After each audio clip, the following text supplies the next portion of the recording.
এই তিথি, এদিকে আসো। তিথি, কেমন আছো? আমি ভালো আছি। আমার তো বিশ্বাসই হচ্ছে না তোমাকে আমি সামনাসামনি দেখতে পাচ্ছি। তোমার মেয়ে না? মাশাআল্লাহ, খুব সুন্দর, একদম পুরো তোমার মতো হয়েছে। হাজবেন্ড একদম পুরো পিওর জেন্টলম্যান। তিথি কে ইনি? ফ্রেন্ড, তিথির অনেক আগের বন্ধু। দুলা ভাই, এই সেই রুদ্র। কি রে বাবা, তোমরা এখন এখানে দাঁড়িয়ে আছো, ট্রেন এখনো আসেনি?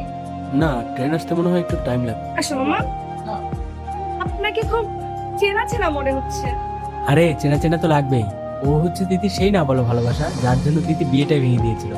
তিথির তাহলে বিয়ে হয়নি? না, হয়নি।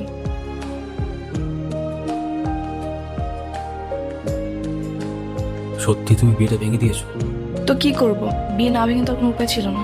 আমি এমন একটা বড় মানুষকে ভালোবাসলাম যে আমাকে ভালোবাসলো ঠিকই, কিন্তু বলতে আর পারলো না। একবার বলতে তো পারতা রুদ্র। দেখো তিথি, বাস্তবতা অনেক কঠিন।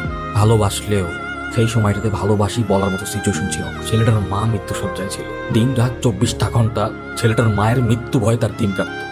ভাগ্যের কি দিন পড়িয়েছেন, ছেলেটার মায়ের আগে তার বাবা চলে গেল। এই সময় তোমার বাবা এসে বলে তোমার বিয়ে ঠিক হয়ে গেছে। তখন সেই ছেলেটার কি বা করার ছিল বলো? তাই বলে এভাবে হারিয়ে যাওয়া?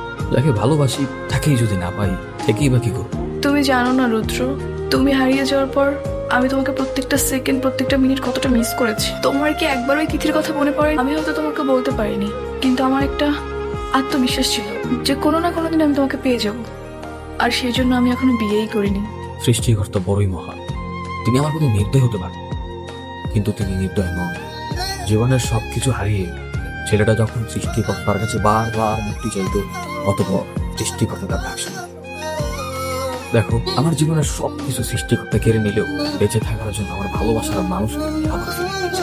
রুদ্র, আমি কি তোমাকে একটু জড়িয়ে ধরতে পারি?